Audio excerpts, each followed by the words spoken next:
Good morning, everyone. Welcome to American Scouser's Morning Coffee or Tea with American Scouser on a Wednesday, where I am number one, greatest dad as always, because it's only on Wednesdays, once a week. But hey, look who's there. Number two is in the house. What's going on, Gordo? Not much. It feels like I was here an hour ago doing the panel show that I absolutely screwed up. So I'm here to, like I said in my little bio there, I'm here to redeem myself. I don't know why you let me host that show, but I totally screwed up those upstanding citizens of the EPL world, and I just made a mockery of them. The funny thing is, when I looked at it, I was like, why is there two different shows? I have no idea. Because I was going to put it on to make sure you guys got on air and everything was fine and everything. And I look at one of them, it was everybody like really skinny and vertical. And the other one was like this like normal look. And then, the connection went out midway. It's Texas woes, if you will. But yeah, good to have you back in action. And we have a special guest. Gary is here from Crossing the Pond podcast. He's a risk taker. He had me on the podcast a few months ago over here. Gary, welcome aboard, sir. Thanks very much. Thanks for having me on. Nice to be around. I'll let you introduce yourself. Talk a little bit about the podcast as well. It's an interesting concept, especially for a lot of our audience, because a lot of our audience, especially in the mornings with the time difference, has not crossed the pond, if you will. They're still on the other side of the pond. So I'll give you a bit of a background on myself. Moved to the US in 2003, coaching football and this, that, and the other. And then just ended up, I've been doing it for a while now, and I got to a point where, you know what, my legs are going a little bit. So I'm like, you know what, like everyone does. And it's like, there's levels to it, isn't there? Carragher goes on to Sky Sports. I just set up a podcast. So, and the idea behind it was because there's so many people like myself and like yourself and who've been over here and made a move. I just thought to start out by having conversations with some of my mates and just see if there was common threads. And it branched out to a couple of other people started listening to it. And now all of a sudden it's become sort of everyone's crossed the pond in their own certain way. So we've got people from all over the place. We've got a handful of Americans on as well that have been either gone the other way or gone a different way as well. So yeah, it's fun. And again, it's this whole sense of community, much like what you guys have done. And that's, believe it or not, call it reckless. If you want to call it reckless, I'll just call it curious. That's why I ask you to come on as well, because you've crossed that pond, and also you've set this fantastic platform up to develop that bit of community. So it's been good. Yeah, I mean, it's interesting as you listen to different episodes. There are some like common threads within like really totally different stories, but there are some like odd common threads. We got to get Gordo's dad over there somehow, because he's the one. Gordo has not crossed any ponds. He's always been on the side of the pond over here. But Sergi says, finally a Scouser on here that sounds like he knows what he's talking about. You know what? That's pretty gutsy. Full disclosure on that one, though, Timucin. My whole family's from Liverpool, but I have to have this up here because I am actually I grew up in Wigan, so I don't want anyone listening to this who knows me who's immediately going to come out and go, he's a wool. So I have to caveat that with that. The accent is, looks the part or sounds the part, but the reality is I am from Wigan, so I can't really justify that too much. That's all right. Timucin's not really from Chicago either. He exactly. says Chicago, but he's Romeoville. It's the same thing. Oh, that's where we're going. Yeah. That's where we're going. Yeah, I'm in the suburbs, not cool enough. But I did work in the city, the hood of the city. So I consider myself a Chicago guy. But yeah, it's like, could be like Matouche. Really, that's the one as well. Yeah. Sergi's referring to Kazi, who's a Scouser, but doesn't have the second part, but he knows what he's talking about. So he'll be on tomorrow night if you go. Depends on the day. One out. But okay, a couple of things to get to this morning.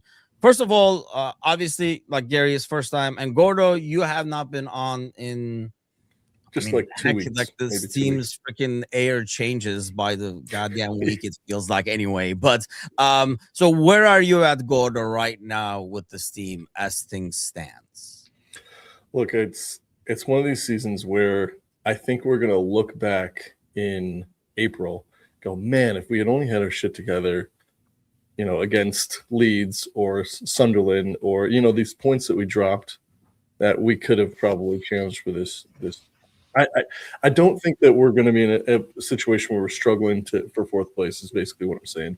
But I think we're probably going to come up just short of any title challenge, and we're going to look back on some of these woulda, coulda, shouldas. But when you look at the games for what they are, and you look at the past results and the current form, and you only look at those games, that 90 minutes, that result against Sunderland is not a bad one. Leeds, who have only won 4 games, but they're on a little bit of a bounce because they did it again last weekend. When you look at those individual games, they're not terribly bad. So, I mean, things are looking up. And we've gotten points in the last 6 games. So, I mean, that's positive. Yeah, I mean, the bar is a lot lower, right? Like, we normally would not be like, oh, at least we didn't lose. Yeah, but yeah, I don't know. I feel like the Leeds game, for example, I think it hurts and stings more because it was a game that was won, and then Konate tries to slide at an angle for some odd reason, and then the game changes. So otherwise, it's kind of like a mini streak. I guess there's some positives to look at. Gary, we haven't had a chance to talk about like this entire season's ups and downs over there. I can't remember how we were when we recorded. Were things good at the time? Yeah, I think it was kind of the beginning of the end. I think that's what I was going to say. It's about 6 or so weeks back now. Is it maybe 8 weeks back? I think we were just starting. But I think I've said this a few times. Like I actually do a little podcast on a Monday night footy out of a pub in Hoboken. And the lads, I get tortured all the time for this, but because we're struggling. And I'm doing it with an Evertonian, so it's hard work anyway. But I think the league, the one saving grace for us, like you look at the last time Liverpool lost 6 games in the first half of the season and still 1 game away from being 4th, like 1 win this weekend from being 4th. I think the league's a lot like the Championship this season. And if you look at it, I mean, the reality, 12th to 4th is 6 points. And I think we're getting away with being mediocre. And we have had, and at the beginning of the season, it was such fine margins. We were winning. And then there was that period where there were fine margins, out with a couple of blowouts, but there were fine margins to the losses as well. And, like to your point there, Gordo, I don't think it's unrealistic for us to say, yeah, listen, Champions League places, I'd take this season, I'd take top 4 and a nice little run in the Champions League for me. I just think, and I think the foundation of the last couple of days or the last couple of games, your Inter Milans, you talk your Brighton the other day, it's really starting to give us a bit of a platform to build on. And I think over the Christmas or the holiday period, the league could look a lot different. And if we can just get a little bit of momentum going before that Arsenal game on January the 8th, it'd be fantastic. But, and I'm sure you'll agree with me, the one thing you've got to agree with, there's no point getting ahead of ourselves this season because we've got Tottenham away on Sunday and who the hell knows what's going to happen in that game. So, that's the reality of it. So are you buying the current run? Because, I mean, look, when we went to the last international break, I was like, hey, look at the schedule ahead of us. And obviously this was before Sunderland game and all those, like Forest and stuff. I was like, we can really go on a run over here. And not maybe. And, even at the time, I was like, hey, you win 5-6 games in a row. You see where you're at in the beginning of January. And if you're within 5 points or something like that, you can say, yeah, we're kind of like hunting the title or whatever, because it's only January. Obviously, it didn't unfold like that. So, have like some disastrous scores along the way. But the last, I don't even know, like it's kind of like pains to count, the Sunderland and Leeds game as an improvement, even though they probably are. Are you buying the run? Like, is it I think so. Run, or is it the opponents helping the run? If you look at the Leeds game, for me, I don't think we were 10 times better than them, but we competed in challenges. We were set up well. We were organised. We took advantage of their mistakes. And like to have a player like Ekitike, who's as sharp as he is, and he is, like to have that player, I thought we did all right. And then obviously moment of absolute lunacy brings it back to 2-1. Playing at Ellen Road is like playing in an absolute bear pit anyway. So when they get a goal back, the whole mood of the place changes. And I don't think we were a million miles away in that game. The Sunderland game was painful for me. Yeah. But the last 2 games, I think Inter Milan, it was almost like flashbacks to Rafa Benitez, the structure and the way that we played. And then you sprinkle a couple of players in. Like, I thought Wirtz's impact in that game was fantastic, even though he played for the last 20 minutes. He was buzzing around. Obviously, he got fouled for the penalty.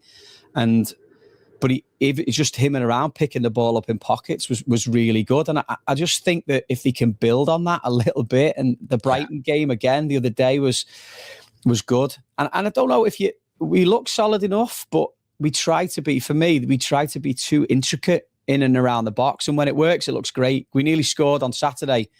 I think it was Ekatike ended up shooting and it went just wide.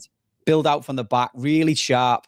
But that doesn't happen. That often happens less often than it actually comes off. So I'd love to think we do. But again, that's the one thing I'm learning about this season is it all depends on Sunday, doesn't it? If we can put it together on Sunday. I think that's the problem. It's a lot more. There have been like some decent performances where you didn't get the results. And that's the thing, like everybody looks at the result. And I get that it's a result-based business and all that. But at the end of the day, if you're looking to building blocks and where like, are you improving? Are certain things getting better so that, like Gordo is saying, you look ahead to like February, March and what it's going to be. You got to look at what's being played as well. I feel like we're playing a lot better. Gordo, it feels like we're kind of, and, we can talk about like, I don't think it was just Mo or anything like that. I would agree that, getting rid of both wingers and playing a totally different system, not only, look, it changes things for us, but I think it's more importantly, changing things for your opponents, who's kind of like used to saying, oh, there's Gakpo. He's going to cut it now and take a shot. Oh, there's Mo. He's going to cut it to his left and send the ball into the box. So now, like, especially Wirtz, like you watch him this weekend, he's all over the place. Like if I just like paused the game and said, where's Wirtz playing? You'd be like, right attacking midfield, left attack, left wing. Like you wouldn't know because he was literally all over the place. So is it sustainable, I guess, is the thing. We were talking about Monday night that as I even watched this last Brighton game, we're watching with Angie and we're like, man, it's like, you can tell like legs are getting tired.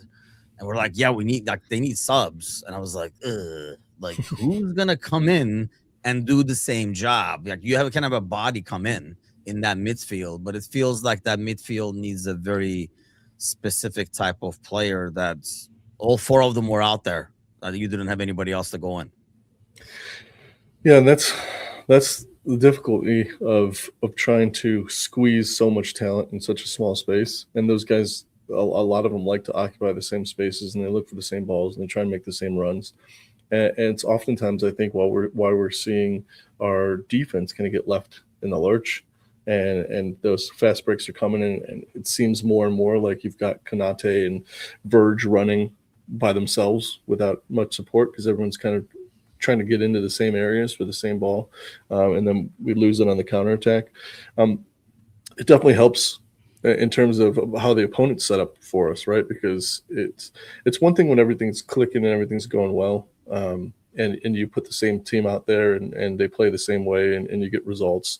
Well, when things aren't going, you've got to change something, and that oftentimes is enough of a catalyst to get you the results, because a team is trained all week for how you set up and how they play, and they've got an idea of how you're going to present yourself, and then you come out with a totally different formation and style of attack, and it takes 20 minutes or so, and if you can take those first 20 minutes and do something or put immense pressure on the defense, it can totally change the game. But you've got to take that element of surprise and you've got to do something with it. And luckily, we've been able to do that in the last couple of games. But is it sustainable? You got to find a system, because there's one thing that, you look at like a Chelsea of a couple of years ago or United over the last 10 years, without an identity or without, that, because the players, they're brilliant, right? There's a reason they're in the Premier League. They might be having bad seasons, but they're all brilliant players. But you've got to give them that element of, in the back of their head, if I get lost or if I am making a run and I don't pick my head up, I need to know where somebody else is, or I need to know what my role is so that I can focus on doing the magic or finding the pass that might not be there. So you need an identity and you need a system. So while it's sustainable to maybe get you the odd point here and there, in the terms of a season, we've seen so many of these teams that are stacked with talent that just don't have. I'm thinking maybe like 2009 Tottenham, like Pochettino. They brought in like 9 different players, like Lamella and all them that came in that one summer, but there was no identity. He couldn't get them to play together, and so all that talent's wasted because they don't even know where they're at that point. You're kind of just kicking them out and going, hey, use the skills that you have and find each other. So it's not sustainable, but it'll get you points. And sometimes that's enough to keep rolling. And then you can find a system that works. Yeah. And I think, we talked about this a lot early in the season because some of these pieces did not really, as brilliant as the players are and great are, and, like a guy like Kirk has Premier League proven and stuff like that, but it just didn't fit necessarily. Like you didn't see how they fit the 4-3-3 we were playing. So you kind of knew this was building the future, like the slot team.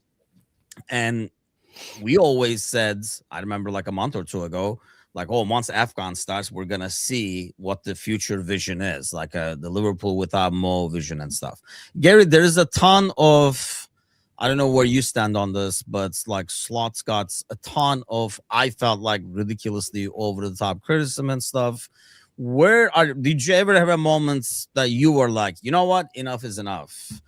Did you ever call him a bald fraud like some of our Discord members do, for example? That would be incredibly hypocritical of me to call anyone a bald fraud. Well, you'd be amazed. The guys who do are a bald Scouser from Wigan. I don't know if I can call anyone a bald fraud, but do you know what? It's one of those things. I don't know, and there's always going to be people like on both sides of the fence, isn't it? Like I can always remember the end of the Rafa Benitez road, and I was always behind him. I never liked to see managers get sacked from Liverpool, like except for Roy Hodgson. I never want to see managers get sacked. But so I'm always on the side of this is a club, we'll figure it out. Liverpool will figure it out. We talked about this before, Timucin, on our podcast. Like Liverpool is a community. It's if one person's not pulling the weight, then everyone rallies around. I think Slot's come out of this looking quite professional, and I think he's come out of it looking like this is the job he was brought in to do. He's very, I suppose it's the bonus of having a Dutch manager. He's very black and white, and he's treated it like a coaching matter more than he's treated it like a, emotional. He's took the emotion out of it. Everything he's done is very data driven. And I think that's helped him, because if he'd have got emotional and got caught up in everything that's happening and the poor form and this, that, and the other, I think it would have gone a lot worse for him. But the fact that he stayed true and he's like, we're going to figure it out. We're going to figure it out. And we are playing different now. We are set up a little bit different. Like he's managed to go from, we're not going to try and shoehorn this 4-3-3 with wingers that we don't have.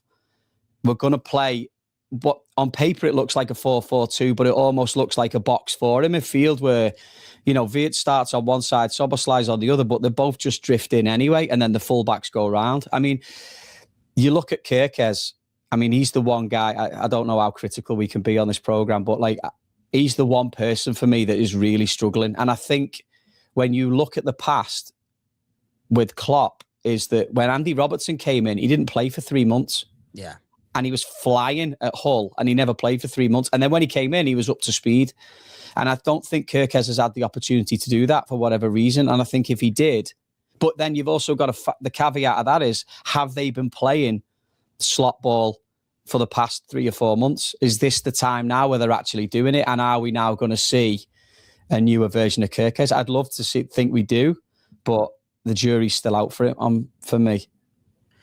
Yeah, I feel like he has been a lot better. I think, he's a really young kid. So in the beginning, especially those mistakes were like compounding. It felt like he was second guessing everything he does. I went on a rant on Monday night. I just need him to stay off his freaking feet and stop sliding for every goddamn tackle. It's just like, dude, like when it works, it's like, oh yeah. But especially at this day and age, you probably want to stay up as much as possible because God knows at a wrong angle, your studs can hit a shin or something like that and you can get red carded. But aside from that, you miss a tackle. It's like Van Bissaka watching him all over again. I was like, dude, just stay up for God's sakes. Football Flashback is in the house. Okay, the bets of the week. Bet on Chiesa to come off the bench and score again. That has to be good odds, I would think. If he's less selfish than he was last week, he had some great opportunities. Yeah, he He did. Well, honestly, him coming off the bench would be a good odd by itself. So scoring on top of it has to be. But I mean, I think there's a lot of like, and I think that's the issue now, Gordo. There's like a huge shortage of players, a lot of injuries. Mo is gone, but it's mostly like injuries that's hurting right now. So this is why I make the prediction. I'm sticking to it. We are winning the Champions League because I feel like if you can get this 11 out there, you can beat any team if you play well. The catch is you can't put this 11 out there 3 days a week, leave alone once a week now, looks like, because of like the injuries. Bradley should be back, but how big of an issue is not having the depth now? Oh, I mean, it's massive. All right. It's that we're coming into the business end of the Christmas period, right? We've got, I think by the end of January, it's 5 EPL fixtures, I believe. So it's 5 match weeks. And in between that, you've got Champions League. You've got the FA Cup will start at the end of the month. And so you've got, you have no time off really, and you need the bodies, and the only way that you can get the bodies is to rotate them out, and that depth is going to come into a huge factor. The other thing it does is if it's not working and we do have an off day, which we've seen a few times, you don't have any options coming off the bench, right? I mean, how many times have we seen it this season where we've needed something and you put poor Rio in an awful spot, 2-0 down, 70 minutes, nothing's happened, and then you bring in Rio. Like, that's not the time to bring somebody that's going to change the game on it. And it seemed like it was because there was just a lack of option, right? You want to bring in Rio in a situation where we're up and you give him a little bit of freedom to make a mistake. It's not going to be a huge pressure. You don't bring somebody on like him to make a change, like a much needed change with all the pressure, especially at home. That's a tough situation to put a kid in. And yeah, so we definitely need the depth. I think it is, though, a blessing. It's weird to say this, but I don't think we've ever been this lucky for Mo to leave for AFCON. I think it's a blessing in disguise because, it's a breath of fresh air for both, right? The club can take some time, try and figure out an identity without him, especially if this is the form that he's going to continue on. And let's remember, his age last year was, this is like when you have like a 14-year-old dog. And you're like, these are bonus years, right? Like, and that's what we expected from him. Let's just have him contribute. He should think about all the solid wingers that had retired at 33, not just stopped playing well, but retired. And how many records did he go on and break? I think he caught 4 or 5 different players on the all-time Premier League scoring list in one season. Yep. And much like the situation that slots in right now, where I think his season last year, as well as like the performance of the team, it left us with such a high that the bar was never going to be achievable again. Yeah. And I think it's just come so far down from that bar, I think is what's really surprising. So hopefully Mo gets a breath of fresh air, goes to Egypt, does something in AFCON, maybe gets his feet better, confidence back. And then we figure out what we can do without him if that form doesn't return. Now, the most ideal situation obviously is you pick up close to max points going into January and into February. You continue the good run in the Champions League, and he comes back with 5 or 6 goals for Egypt, and then he kicks on and has a second half of the season like he did last year, and then we could do something. But yeah, I think without the bodies, it's going to be tough to make it through, especially if you're not getting results, because that's the other thing. A lot of you come into the locker room after a loss or a tie that you should have won. That is just as damaging as playing 90 minutes sometimes to players. That's interesting you said that, though. So, like, Gary, I will ask you, is it better for Liverpool to have especially if we're going with this positive trend, we're winning games, we're getting points, maybe we're not getting max, but you're playing good football, winning at home, whatever, like getting draws from like tough matchups, whatever it is. Is it better for Liverpool for Mo to go over there and score a bunch of goals, or Mo to actually just be average and come back? Like, which helps Liverpool's cause more? It's twofold, isn't it? Like, you almost look at it in the way of, if he goes, gets the confidence up, we're still playing the way we're playing, and he comes back and he's able to fit into the system and perform, like Gordo says, then it's win-win for everybody, isn't it? But there's also the caveat that if we're playing well and he's playing well and the interest starts swirling around him and he goes and we pick up maybe 2 or 3 players off the back of him leaving, then that can only add to the squad as well. And again, I'm speculating, but there's 2 sides to it, isn't there? I'd love that. I mean, listen, romantic Gary thinks the side that where Mo goes over there, does his job. Everything, this has been a storm in a teacup. And then all of a sudden he comes back and we're firing and he comes back and just slots right back in again and, you know, picks up where he was last season, because that'd be great for everybody, you know. But I still think, things have been patched over, but I don't think the issue is done with that, with him. Yeah. I think in front of the cameras, it's all, listen, it's okay, but you never know what could happen in the next 6 weeks. So, you know, I'd love him to come back, but I'm not sure. That's the problem with that. I think for 6 weeks, I'm going to doubt, was that one of those, like, where are you at with that, Gordo? Like, was it one of those, hey, you know, this is the worst. If he's going to be sold in January, if that's the talks and that's the chat with, because when Slot says in the press conference that they're talking to his people, that changes everything for me, because that becomes that contract stuff as opposed to just, hey, how come he's not playing and stuff like that. So I guess my thing is, I'm going to wonder if it was just a chat to say, hey, you know what, let's just end it on a good note at least. So like you can go out there at Anfield, thank the fans and stuff like that. And if he gets sold, at least his last game was, we lost Gordo. He didn't want to answer that question. He's like, you know what, I'm out of here. I got you. You couldn't handle the heat of that question and you just took off, or what? Apparently they're still testing the Wi-Fi, so I have to fill everybody in. No, the question is, like, are we going to wonder for 6 weeks now that, you know, are things semi-patched up, like Gary says, or also like Gary says, is it one of those where they did everything to look good? He went around, he played, he went around, clapped, so it ended up on a positive, as opposed to ending with a hallway press conference where he's just like throwing up, like vomiting his discontents, basically. Yeah, I think it was a professional patch up, right? Like it's clear that he's either lost faith or he doesn't have a good relationship with Slot. It seems pretty obvious to me. It might have also been why he held off so long signing that extension last year. Maybe he thought last year there was an inkling of, I don't know if I could work in this system, you know, totally different from Jurgen as a man manager. And there's some players that it doesn't matter who the manager is, they just want to go out and play football.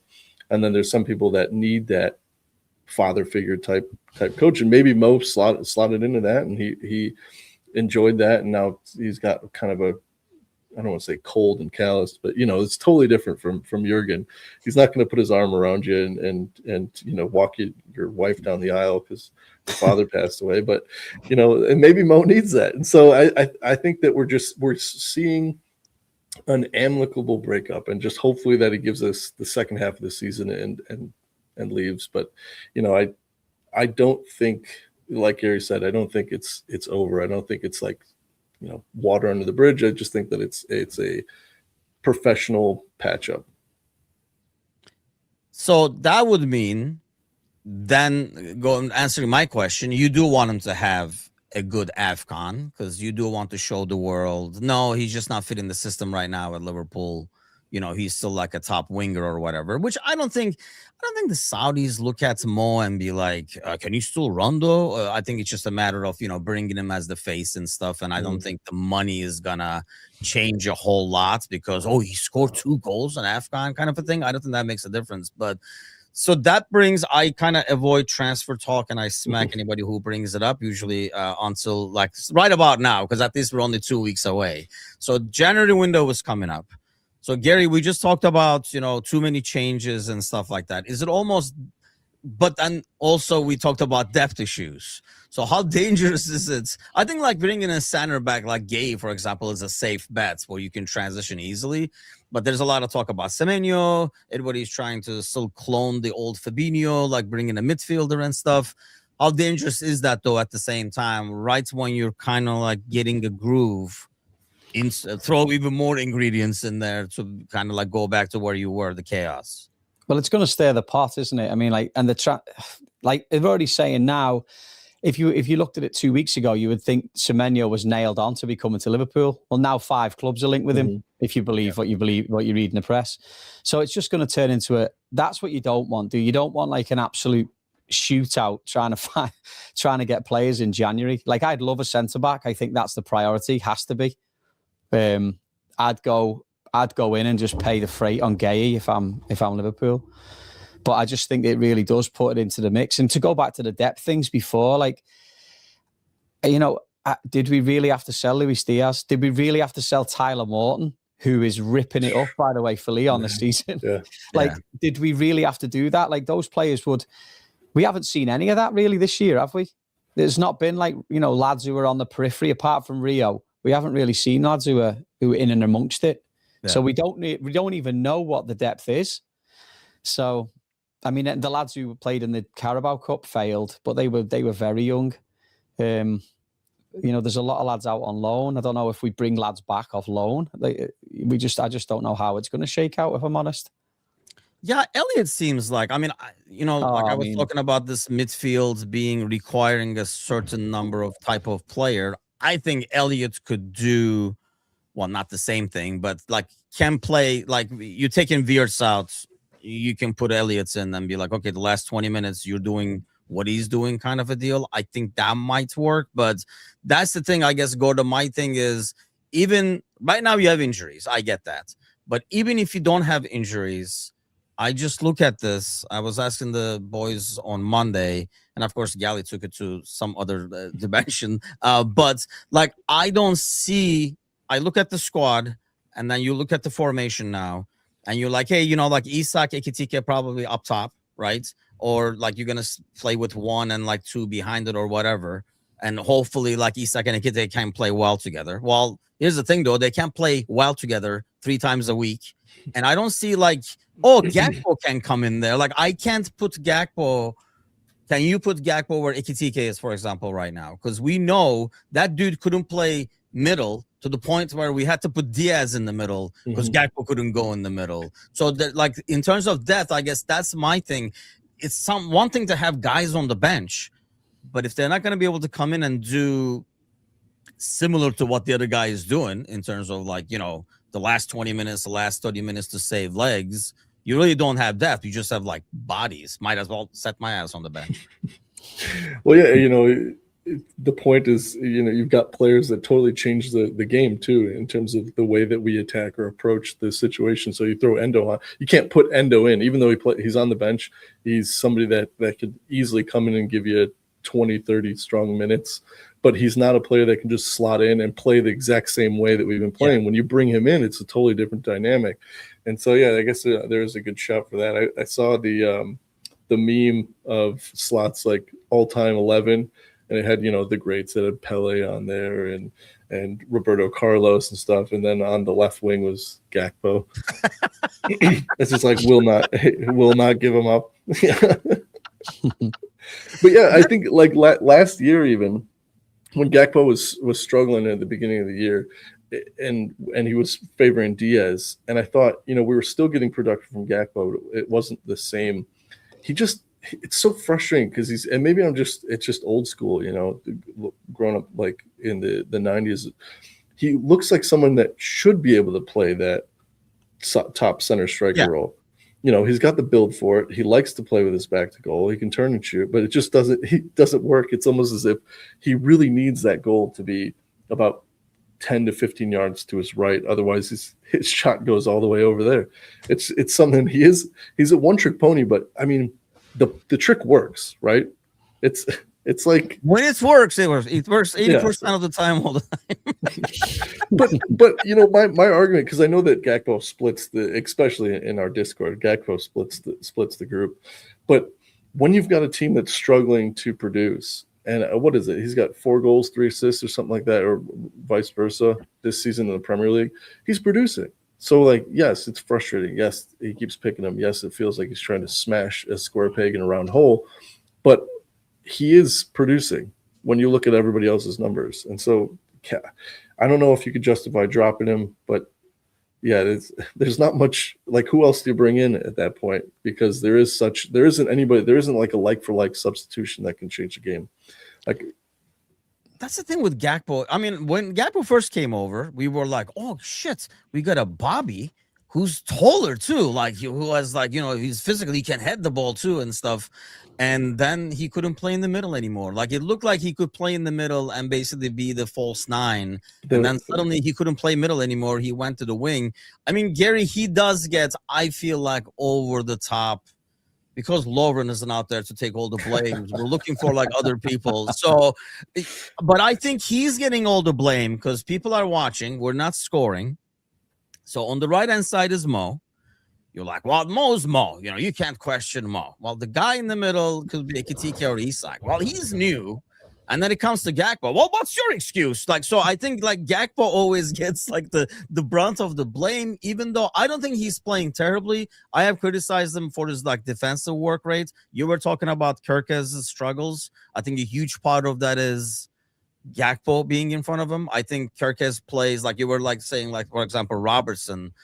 If Kerkez had Mane in front of him, I don't think Kerkez is struggling as much. But, Gakpo never gets his butt back there, except the last two, like was that the Inter game? I don't know, or maybe the Leeds game. I was like, oh, he's finally helping out in defense and stuff. Where are you with Gakpo? Because, yeah, like if you look at our Discord channel and stuff, he's getting brutally murdered.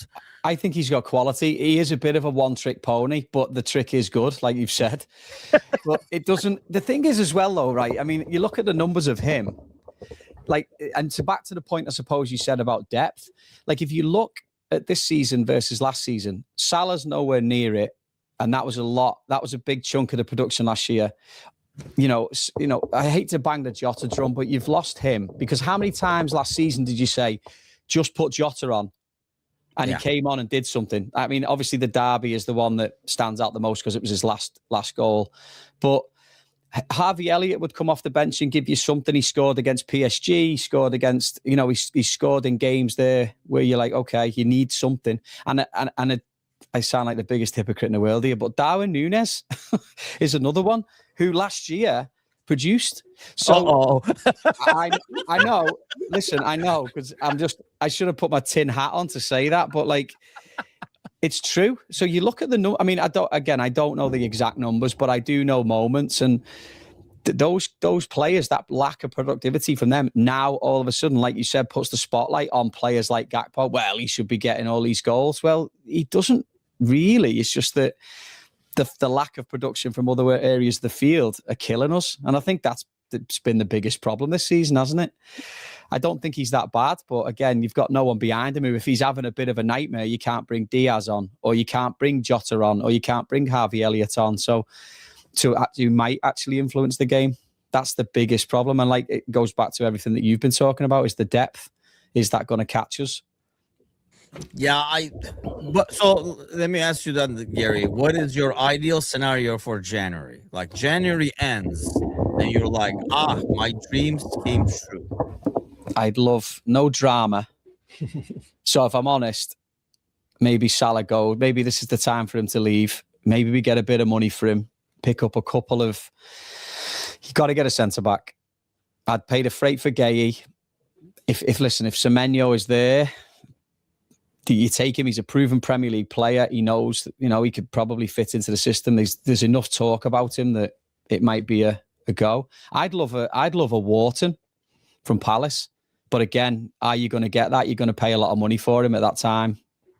I'm not sure, but I almost feel like the guy Anderson's taken the shine off Wharton this season. So you might get him for a little bit less. But again, any English player is going to cost money, aren't they? So you just need one through the middle. Or one of each, a forward, a centre-back and a midfielder for me. Whether that forward is a winger or not remains to be seen. I don't think you need a forward centre because I think Ekitike's quality and I think Isak will be quality.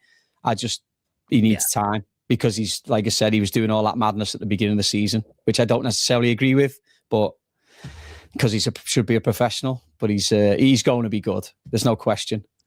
I feel the same way, but then I look at Gueye, and then when you're a professional, you get screwed on the last day. So I don't know which way to go on that one. By the way, I do want to apologize. I felt it was odd apparently Gordo broke StreamYard last night, so there's there's something weird. I was like, how come there's no? Yeah, so I go to the live. So I'm sorry for not addressing all the comments that are being thrown out there because we got somehow stuck after the football. Maybe the football flashback broke our StreamYard over here because that's the last comments I have. Universe says Gakpo is a bench piece, not a starter, and I'm assuming the yes is the Wharton thing because yeah, that's probably the closest thing to Fabinho that everybody wants to bring back, but can play like this midfield can, where he's good on the ball. I felt like, he was more of a stopper than anything else. Like, I don't think Fabinho fits this current system as well, for example, style-wise. Otherwise, Endo would work. I don't think Fabinho is that kind of player, but Wharton is kind of like a good blend of what we have now, but a physical like stopper at the same time. Gordo, what is your ideal January scenario? I just want this shows you what the season is, because Gary, it sounds like you are the same as I am in terms of Nunes. And if you're going to take right now Isak's current wait. Listen, yeah, I know, because I saw Gary struggling with it. Like, it almost, I saw the physical pain as it came out, because I feel the same way. When I'm watching Isak's performance, I'm like, well, I'd rather have someone that just runs, than someone that we've seen. Isak just looks like he's not moving and he doesn't get involved. At least Nunes was giving us a little bit of a spark to go after it. Again, it does pain me to say that, but if I had to pick two right now, I definitely choose Nunes over Isak at the No, moment. I feel like somebody would have to have a gun to my head. I'd be like, you like Nunes, didn't you? Say it. No, I mean, look, no. No, because then honestly, you can probably throw Rio out there and he can run like a maniac too. Just, zap him from the sideline every once in a while and he'll run too. I hated Nunes' pressing. Yeah, it just did not like a lot of things. I like the efforts, but that was about it. But I think you can get any bozo for an effort without spending 60, 70 million or whatever he costs.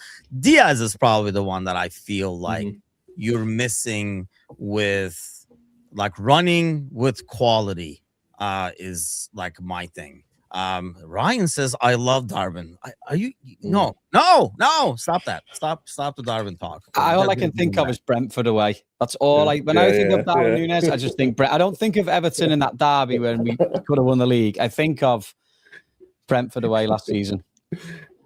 And as much as Chiesa, and I hate to say this as well, and this might your chat feed might blow up now, but Chiesa is a fantastic. He's like a cult hero. Runs round like an absolute maniac. Runs back the other week and makes that challenge in front of the goal to stop the ball going over the line. But he doesn't. He's too unselfish. And we need people who are like, you know what? Give me the ball. I'm running around like a maniac. Give me the ball. I'm going to do something. And he doesn't do it. And listen, good luck to him, because I'm sure he's a lovely fella. And he's the first one to celebrate if we score. Like the other day, Slot celebrated, and you seen Chiesa just jump from off the bench behind him, like full kit on, like he was going on, and he started. So he's there for the team, but productivity-wise, like to the point that we've been making for the past 10 minutes, he's only scored 2 this season. One was against Bournemouth on the first day, and he scored against Palace. And does he play enough? Maybe not, but I don't know. Maybe just. I don't know. Nunes scored goals. As much as he missed, he did score some important goals. And that's enough. No, you and I could be out there for Nunes. We would have probably banged a couple ourselves. Yeah, you might never let me back on this podcast again, but I'm just, Ryan says, I know he's gone. I get it. But that energy and passion. Dude, I will have, well, I know about energy. I'll definitely have passion. And I'll give you every energy I have, but that's all you're going to get. So that's pretty much what you got from Darwin. Like I say, you can't fault the effort. I just don't think he was football smart, if that's fair to say. It seems harsh for a guy who's a professional and obviously came up all the way to Liverpool. But I feel like he achieved what he did in terms of, like, his with physical gifts that did not fit the Premier League, because he did not find that space to be able to run into. I mean, you look at the goals he scored against Newcastle and stuff. He knows where to put the ball, and maybe it was in his head and stuff, but I look at other things. I did not care about him missing. I cared about him just not being able to like press, like the angles he took when he ran at people. It's like, dude, you're not doing anything. You're just like running at him. You're not even closing down one option as you're running at the goalie. Is pointless. Now you're leaving us back behind. But yeah, okay. Sergi says bring back Costas. You know, I knew the chat wasn't working, by the way, because I was like, there's no way. Why is it so quiet this morning? I knew the chat wasn't working when we said Mane, and there was nothing from Sergi in the comments. So I'm like, this is broken. So yeah, he says if Mane was here, we wouldn't lose. So there you go. Bringing back Costas. I don't know if Mo is not there. Who's he gonna make coffee for? So it's kind of pointless to bring Costas back over there. But so the ideal scenario for Gordo. Did you ever finish that thought? Like, no, I didn't. I think. More like I would go for another midfielder and a center back, definitely. Semenyo, I think, would be icing on the cake. I think, you know, it's one of these where I think he's got the quality and the talent, but at least on that side, you know, we've probably got the numbers for it. He does give you the option, though, that he is more of an attacking player. You might be able to retrofit him into more of an attacking winger, which is, you know, like more like a Diaz role, where somebody that can go in and what I would call, you know, like a vanilla twist. You move the vanilla cone, you get a little bit of chocolate in there, get maybe some sprinkles and make some magic. And I think he might be the player that could drive at, you know, he's not afraid to take a player on. So I think you might be able to retrofit him. Sometimes though, those players, and I know I'm speaking directly to you, Timucin, when they go up that high though, and they've been playing their whole life as a defender, they start getting nosebleeds and lose. They don't even know there's so much space. They have no idea how to move. So it might be the case, but I think he's got enough talent that he could probably fit into the team. Finally, chat is working. Look at that. Mention Costas. The chat is working. It was like the magic word over there. Do we sell Chiesa? I don't think so, because I don't think you have enough options. I honestly think I don't see why not, because I agree with Gary that he almost plays. He plays as a forward with a midfielder mindset, is what it comes across as. Like he's looking, because most forwards and strikers look for shooting first. If there's no way, I guess I'll freaking pass. Gordo knows what I'm talking about. Yeah. Gary, what did you play, by the way? Where did I play? Yeah. I was spectacularly average wing back. Wing back. Okay, so you have pace. Okay. Played well. I don't know about that. I had stamina. I had stamina and I could cross a ball, and that was about as good as it got. Hence why I moved to the US at 22 and started coaching. Nunes did. I mean, look, he had some moments, but I don't know. So did Divock, and Divock had a lot more moments, and he was a better player. If you got a broken clock, right? That's what I always used to say about Nunes. You put him up top with what we were doing as a team. I mean, the way that we were passing the ball around at some points last season, you could put my Gran up there, and a ball would have hit her and bounced in and won a game for us. It's just like, you know, you put yourself in the positions as a professional, and you're going to score every once in a while. Let me get to a couple of headlines, by the way. Yeah, we can probably do this chat for January. The transfer season is here, people. I have opened up the wounds, so we're bleeding like crazy here.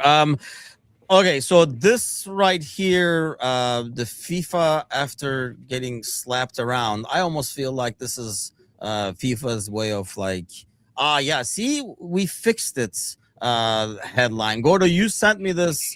What do you make of that? I mean, I think it's like 400 tickets or something like that they're giving. This is like the nosebleeds or behind the column seats or something like that. Well, I was already, you know, it's great that you get the World Cup. To split it with 3 countries is ridiculous, especially since the last one was such a farce, and then B, it was basically a small little country, right? It's basically the distance between like New York and New Jersey in terms of distance. And so you get, everybody comes in, it's very easy to get to here. And I think for obviously you guys are from Europe, but I've traveled Europe so much through my dad. And I think what we're going to see is a nightmare for incoming fans. Anyways, I've already seen the questions of, wait a minute, you know, I booked a hotel in Dallas, and this stadium is where it's not even in Dallas, it's in Arlington, and there is no public transportation. right? Like it just isn't. The easiest one is going to be that New York one. I think Seattle is 45 minutes without traffic from like Seattle City Center. It's just the whole thing just seems so underplanned and underwhelming. And I think, especially now with social media, I think we're going to see a lot of shortcomings. I know for a fact, because you see it all the time.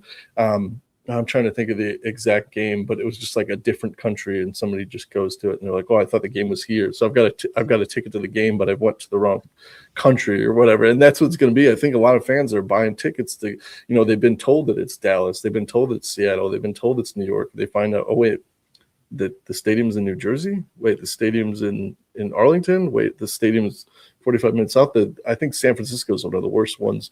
And there's again no public transportation, so I think a lot of people who have spent the money, right? Because hotels are jacking up the prices. The tickets are ridiculous. Even a $45 ticket, you're still spending an arm and a leg to get anywhere. It's gotten to the point. Love the World Cup because it brings in a lot of people that don't normally pay attention to the sport and go, wow, this is actually awesome. I like this a lot. And be like, this is actually like a circus, right? Like it's way better than this. This is just a dog and pony show. And I think we're going to see that this year so much. I don't know. I'm not really looking forward to it, but I also said that, we all bang the drum before Qatar about, this is ridiculous. It's in the winter. It's whatever. But all of us tuned in to watch Messi lift the World Cup. So I think like we're the fools. We basically gave 4 years ago, we gave FIFA the key to be like, we can do whatever the hell we want. You're still going to watch. And I this year, I'm not even going to say anything because, I was one of the ones banging the drum and I tuned in. So yeah, we're addicts, man. Like you're like, you got more of those games, so we're gonna watch it, I guess. But yeah, by the way, okay, we'll get to that cult hero thing because I'm gonna ban Cersei from the chat. Now that I see the chat, maybe I should never see the chat. But I don't know, like Gary, like, somebody was saying it. I don't know if this was you, Gordo, or maybe Gally. Somebody was saying one of the shows, and I never thought about it that way because I'm Americanized, maybe in that sense where like people over here, the ticket prices are never questioned or never like affects it. People are like, that's the demand. I guess it pays $250 to see LeBron or, like everybody like kind of like takes it. Whereas there's more of a reaction because it's more, is that because like soccer/football is seen as sport of the people kind of a thing? Whereas over here, like going to a game is expensive as hell. And I know it's not cheap in Europe, but nothing like this. Like you're not having to get like a second mortgage to go like take your family to a game. But I look at prices, we were looking at with Angel the other day. We're looking at, like what's in the Chicagoland area, like Gordo knows. Like there's like really stupid things like the seconds hockey team. It wasn't even Wolves. I never even heard of this team. Oh, the Steel, maybe? The Chicago Wolves. What is the other one? The Chicago Steel. Is that the one? Yes. Yeah, it was like $19. And I'm like, yeah.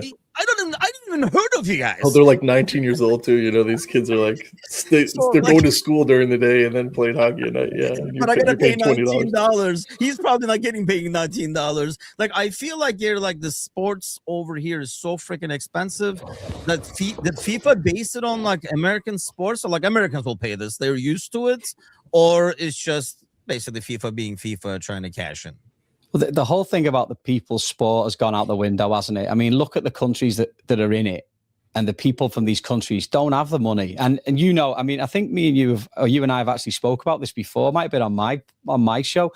Is the US do a very, very good job of cutting out any sort of social aspect of it and keeping it very, it's very money driven, very capitalistic. And I think, like you said, like, think about things like Taylor Swift tours. Like kids have no problem spending $500 on a ticket to go and watch Taylor Swift. Or like you said, try and get a Rangers ticket at the Garden or a Knicks ticket at the Garden. You're looking at a good few $100s. So I don't think it's a problem for some people. To go back to the other point, I think this is going to be a fantastic World Cup to watch on the telly. Because to that point before, I was in Houston the other day, and I will caveat that by saying that Houston, to get to that stadium, and Portugal are playing down there, It's very accessible on the train. It's not far from the middle of town. But I don't know if you've ever been to Gillette in what's under the Boston banner. It's half an hour drive. There's no train to get there. MetLife is an absolute nightmare to get to. You're better off going and camping, because like to get from New York City, you can get the train, but it's like a scene off a zombie movie at the end. Everyone's trying to get on the same train, and it's a nightmare. Like the traffic's going to be a pain. Like I just think it's, people coming from countries like England, Scotland, in Europe, South America, they're not going to be ready for the price of it, but also the accessibility of it. I just think it's going to be very, very painful for a lot of people. So will tickets come available? I really think they will at the closest to the time, but you're going to have to know people. And I'm quite happy to watch it on the telly if I'm really honest. Yeah, because you're probably going to still end up paying like a premium, because there's still going to be a demand. So even if somebody says, yeah, I can't go there, I didn't know, like they're going to sell it, and it's going to be you and another 1,000 people like after that tickets. When we went to Angie got me like 49 tickets for like our anniversary a couple of years ago. Santa Clara is like middle of nowhere. Like we ended up basically staying at a hotel by the stadium, so we could just go to the stadium, because otherwise, there's no. And I think that's a deal. I'm sure in crossing the pond, you get this a lot where people. I told my story about waiting for a freaking taxi. Like when you come from Europe, the transportation over here makes zero sense. Like you can't survive without a car over here. Like in most, I'm in the suburb. Like I'm not in Chicago, as Gordo said, but I'm in the suburbs over Chicagoland. And if you don't have a car, you can't survive. There's no way. You can't walk anywhere. There's nothing walking distance. And honestly, over here, I'm a bit more used to it now. But back home, everybody is walking everywhere. Maybe that's why the obesity problem is where it's at. But everybody's walking everywhere. Over here, honestly, like when you see somebody walking on the road, I know, like Gordo, if you had that same reaction, but Homeless. It's like, is he okay? What's wrong with him? Like, it is. It's shocking. Someone walks down, they're walking their dog down the block, and you're like, what's wrong with that human being? It's so weird. It is really different, because growing up like in the city, everyone walked because it's ridiculous to have a car. And you've got CTA, you've got the buses, you've got the L train, so it's easier to get around. But moving to the suburbs is very much like I had to adjust to that, because I moved out of high school, and so like I was in the middle of nowhere, and all my friends in high school, like we couldn't drive yet, so I had to wait for people to drive me places to hang out with them, and I was not used to that because I didn't have a car anywhere. So it is suburban life. But to be fair, Gary, you don't know this. When Gordo was here his last location, I drove out there for Finn's birthday party. Oh, yeah. It's out there. You're driving through these fields, waving to the children of the corn as you go. You're like, I don't know if I'm ever going to come back. Tell my family I love them. I'm going to Gordo's. Might never come back. Yeah. It's a great house to have, because whenever we had a party, people were like, well, I got to leave before the sun goes down, because I don't think I'm going to be able to get out of here. Like, oh, darn, you can't stay until 11:30. Darn. So, we'd throw big parties, and we'd be in bed by 10 o'clock because everyone had to go before the sun went down. It was perfect. Yeah, it was very creepy. I wouldn't want to get lost, because like it's in such a location, Gary, where there's no self service is very bad too. So and that's the only way to get around now. So you could just be left over in the middle of a cornfield overnight until the daylight comes back or whatever. But okay, before we head out, the weekend, we kind of spoke briefly about it. Early predictions, Gary. I know you said we don't know what the hell to expect, but what do you predict? Let's go with that. For this weekend?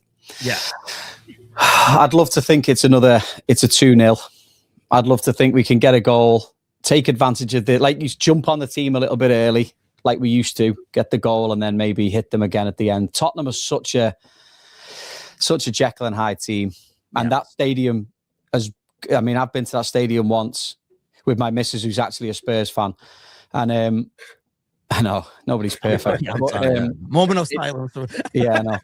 But that stadium turns quick. They turn quick. So if Liverpool can go there and really start on them, I hope we can get something out. We need to. That's the reality, isn't it? Every time someone asks me now, I'm back in Liverpool because we need to win. It's not a case of, oh, we'll go and get a point. We need to win. We need to. We need to go to that Arsenal game on the 8th of January on a Thursday night for some reason, with maximum points over Christmas. And I think the league will look a lot different if that's the case. Yeah, that's true. I felt always like that's one you got to give credit to Lego Head. I think before the Arteta era, I felt like going away to Arsenal was like that. If you start well, you can make this a home game over here and put more pressure. Like the fans were actually a negative on the home team than anything else. And Spurs, especially with their recent form, are like that. Usually Spurs start really like optimistic, and then we're kind of like get to this era over here. I mean, Thomas Frank was manager of the year, I think, week 4 in. Look at how he's gotten this team playing. Where's Kazi, by the way? Yeah, he was like, look at how the impact that he has made. And then, walk. What is your prediction for the weekend there, Gordo? Yeah, we're about to find out who got beat better by Nottingham Forest and Sean Dyche. This is the Sean Dyche derby, I think, this year. No, there's two things about this weekend. It's cruel, right? Because you've got Arsenal fans needing to support Tottenham and Liverpool fans needing to support Everton this weekend. In terms of title race, it feels cruel. It's like, all right, it's Christmas, so I guess this is the one we have to do. So everyone's got to support the rivals. But I don't know. There's something about this fixture and where the two teams are currently that it's either going to be like a 5-4 or the most boring 0-0 we've ever seen in our whole lives. It just there's something about it that strikes me as both these teams, and like I said this last night, but I think both managers would probably take 0-0 given their forms, get things back on track. However, it like Gary said, this is a must win, and most of these until probably about middle of January are must wins. We've got to take maximum points. We don't have the midweek games for the Carabao Cup are going on this week. I totally forgot about it because I just it's out of my memory. But we've got a lot of teams playing midweek. We don't have that distraction. Let's go and get 3 points. So I think it is a must win, but I mean, it's either going to be the most nail biting 3 points or the most boring 1 point. Yeah, I know a Spurs game. I'm always scared because I don't trust our defense well, but it feels like we would be able to get goals on them. It's just a matter of, are we going to be able to stop them? Are we going to be able to overscore them? I mean, 2-0 sounds great. But if we get an early goal, I can see that happening.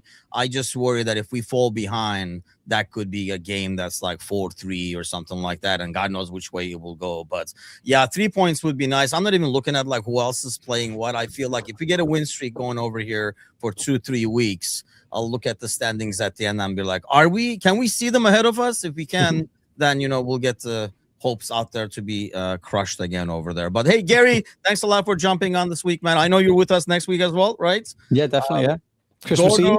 I don't know. Depends on the cowboy land over there. I don't know. No, if we're on next week, I'll be on. All right.